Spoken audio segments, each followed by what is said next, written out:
La crainte de l'Éternel est le commencement de la sagesse. Tous ceux qui l'observent ont une raison saine. Sa grâce subsiste à tout jamais. Bonjour les amis et bienvenue à Mi Corazón de Mujer en France. Vous l'aurez compris, aujourd'hui, j'aimerais vous parler de la crainte de Dieu.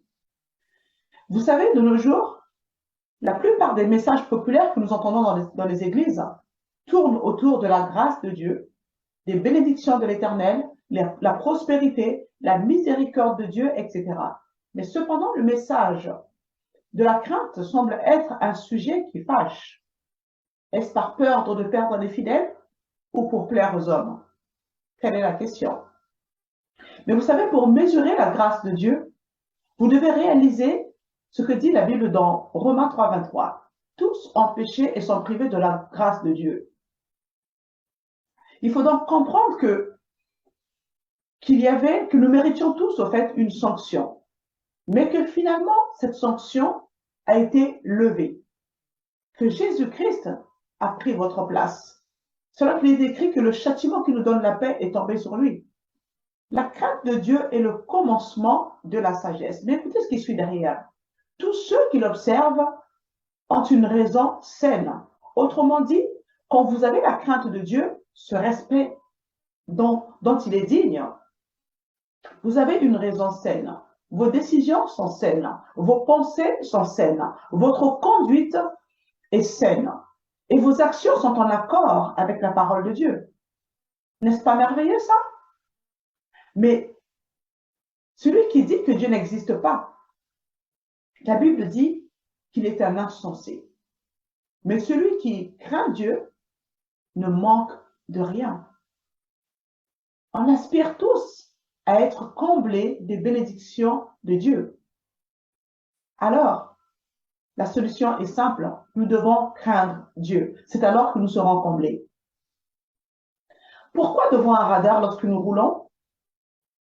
Nous avons tendance à ralentir et lever le pied. Nous ressentons une certaine crainte. C'est tout simplement parce qu'il y a une sanction possible. Alors, nous levons le pied et nous ralentissons. Derrière ce radar, c'est l'autorité de l'État. Et le Seigneur nous dit que l'autorité est au service de Dieu pour ton bien. Donc, à combien plus forte raison la crainte de Dieu serait bénéfique pour tes intérêts, mon ami? La peur inspire ceux qui sont en infraction. Mais la paix est pour ceux qui ont la crainte de Dieu et qui marchent dans la droiture. Lorsqu'il n'y a plus d'autorité, généralement, il y a des protestations dans tous les sens. Et qu'on le veuille ou non, une autorité finira par prendre place, qu'elle soit malsaine ou pas. Et la dictature dans certains pays en témoigne. Nous grandissons dans des sociétés qui nous éloignent de plus en plus de la vraie crainte de Dieu. Nous vivons dans des compromis pour réjouir notre chair. La crainte de Dieu est véritable, mes amis. Et nous devons la reconnaître et marcher selon cette crainte. Non seulement pour ne rien manquer, comme nous dit la Bible, mais surtout, avant tout, par amour pour Dieu.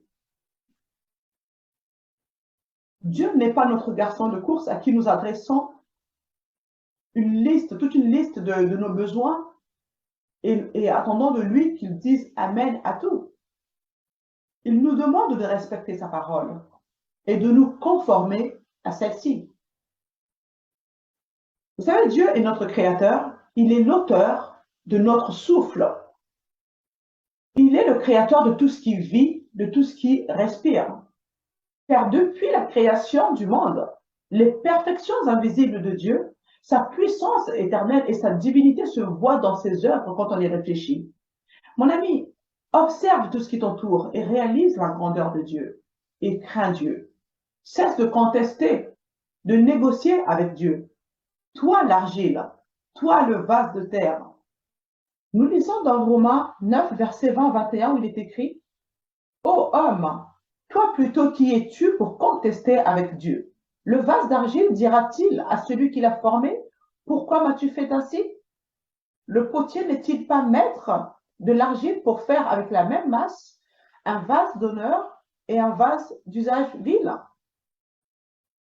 Si le vase ne peut contester le potier, alors toi, le vase de terre, tu ne dois pas contester avec ton Créateur. Celui-ci t'a créé à son image. Si tu es né de nouveau, mon ami, voici ce que te dit le Seigneur. Mais à tous ceux qui l'ont reçu, à ceux qui croient en son nom, elle a donné le pouvoir de devenir enfants de Dieu, lesquels sont nés non du sang, ni de la volonté de la chair, ni de la volonté de l'homme, mais de Dieu. Alors toi qui es devenu enfant de Dieu, si tu aimes Dieu, il te faut marcher dans la crainte de Dieu, ce respect dont il est digne. Dieu n'est pas seulement un Dieu de grâce, il punit aussi dans ce sens qu'il te corrige pour te remettre dans le droit chemin. Son désir est de te détourner de tes mauvaises voies, parce qu'il t'aime tout simplement. Ne méprise pas la correction de l'Éternel et ne sois pas dégoûté lorsque celui-ci te reprend, car l'Éternel reprend celui qu'il aime, comme un père qui reprend l'enfant qui a sa faveur. Corriger n'est pas violenter, contrairement à l'éducation africaine, je sais de quoi je parle. Il y a taper et taper pour l'avoir vécu dans mon enfance. Enfin bref, louez l'Éternel. Heureux l'homme qui craint l'Éternel et qui trouve un grand plaisir à ses commandements. Cherche Dieu, mon ami, et laisse la parole de Dieu te pénétrer et tu connaîtras davantage ce Dieu merveilleux. La grâce de Dieu n'est pas une permission pour vivre dans une vie de péché. D'ailleurs, vivre ainsi aura des conséquences parce que cela permet à l'ennemi d'avoir un droit légal sur votre vie, pour vous cribler, pour ruiner votre vie. Donc, une vie de péché n'est pas idéale pour un enfant de Dieu. Si vous vivez ainsi, cela démontre votre désamour envers le Seigneur. Quand vous aimez quelqu'un, vous faites en sorte de ne pas l'attrister. Naturellement, vous voulez lui plaire et vous la respectez. Dieu est celui qui peut vous sauver ou vous perdre pour l'éternité, car en effet, lui seul a l'autorité sur le jugement final. Le diable peut vous séduire et vous donner une destinée, mais lors du jugement final, c'est Dieu qui aura le dernier mot, pour vous envoyer soit au ciel, soit en enfer. Le diable fait en sorte d'attirer un jugement sur vous, mais ce n'est pas lui qui détient le dernier mot à la fin. C'est celui qui vous a créé. Et Matthieu 10, verset 28, nous parle de cette crainte que nous devons avoir concernant le jugement dernier. On entend souvent dire que Dieu est amour, Dieu est miséricordieux, Dieu ne peut pas envoyer quelqu'un en enfer, etc. Mais mon ami, crains Dieu et tu te présenteras devant Dieu avec assurance lors du jugement dernier. Remets ta vie en ordre devant le Seigneur. Cesse de jouer avec le péché dans ta vie. Tu sais, avec Dieu, il n'y a pas de petit péché ou de grand péché. Un péché reste un péché. Un petit péché, un seul péché suffit pour te conduire en enfer. Ayez donc cette peur du jugement dernier. Prie et demande à Dieu de te révéler l'état de ton cœur et réponds-toi, mon ami. Détourne-toi de ton péché. C'est le Saint-Esprit qui convainc de justice et de péché. Approche-toi donc de Dieu pour ce qu'il est et non pour ce qu'il te donne. En effet, Dieu était en Christ, réconciliant le monde avec lui-même, en n'imputant point aux hommes leurs fautes. Et il a mis en nous la parole de la réconciliation. Ne crucifie pas une deuxième fois Jésus, mais réalise son amour pour toi.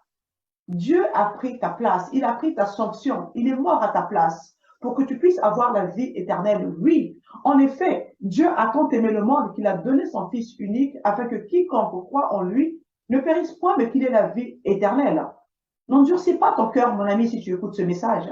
Réalises-tu, visualises-tu la mort de Jésus-Christ sur la croix, son agonie, pour que tu puisses avoir la vie éternelle?